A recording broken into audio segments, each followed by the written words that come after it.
I'd like to show you how to do the garter tab. It's one of those things in knitting, like so many things in knitting, that's easier to demonstrate than it is to explain in words.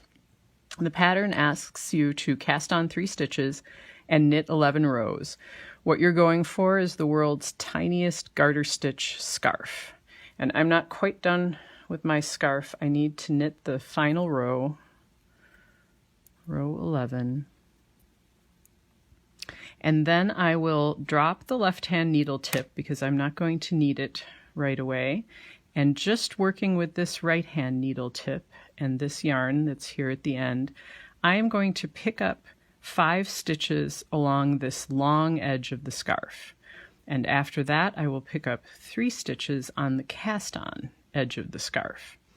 And I'll show you how I like to do it. You've got garter stitch, so you have ridges, garter ridges here, and some people go for the bumps. I like to go for the areas between the bumps. I find it easier to see where I'm supposed to put my needle. So first, I'll pull the work away from the needle a little bit to give myself room and so I can see what's going on. With the right-hand needle tip from front to back, I insert my needle so as to find a strand of yarn that's connecting 2 of those garter ridges. And then I wrap the yarn around the needle and pull a loop through. And that's 1 stitch added to the scarf. And then I pull the work away from the needle again to find the next hole, wrap the yarn, pull through.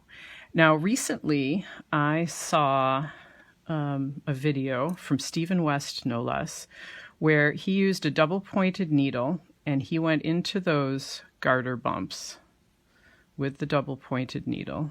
He made it look really easy. And then he knitted them. I don't know if that's the easiest for me, but that's another option.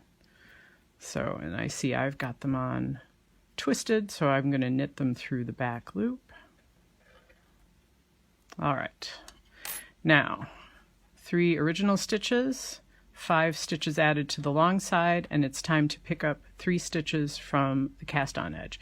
And here it's even harder to see where you're supposed to place your needle, so just go for it. Just poke your needle in to 3 places wherever you can and pull up 3 loops, 1 at a time. And it gets tighter and tighter until the end, and there. Now we have 11 stitches, which was the goal. I'm going to turn the work and work what is called the setup row in the pattern, which is just knit across the stitches. So knit all 11. They might be kind of tight. You might have split the yarn as you were picking things up. Don't worry about it. Just power through. You can do it. All right. That's 11 stitches. And now I turn the work. It's time to work the first proper right side row. And the right side row asks you to knit 3 and then yarn over. So the yarn comes forward between the needles and goes around the right hand needle over the top of it. And then you just keep knitting.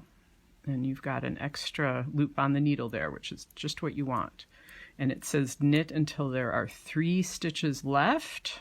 There we go, 3 stitches. And do yarn over again.